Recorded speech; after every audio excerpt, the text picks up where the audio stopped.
Today we will show you how to make seared tuna or tataki in Japanese. A tuna block is pan-seared and sliced and served with wasabi ponzu sauce. It is a popular dish served at Izakaya style restaurant throughout Japan. A full recipe is on JapaneseCooking101.com. First, we cut the shiso leaves used for topping. These aromatic leaves are so great with fish, but you can also use green onions instead. Next, we are going to sear the tuna.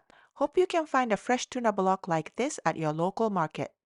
Heat the oil in a frying pan over medium-high heat and place the tuna.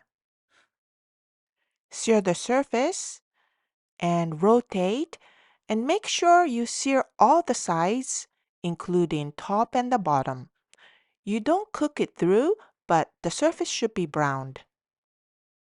Immediately transfer to the cutting board and cut off the end and slice it into a 1/4 inch or 6 millimeter thick pieces and chill in the fridge for 30 minutes to an hour.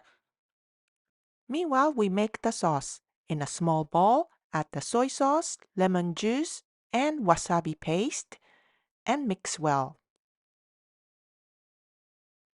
Pour the sauce over the sliced tuna. Then top with the shiso leaves or green onions and sprinkle some sesame seeds. Seared tuna is an elegant yet simple dish perfect for special occasions. Serve this delicious appetizer the next time you entertain guests. 美味しい。美味しいね。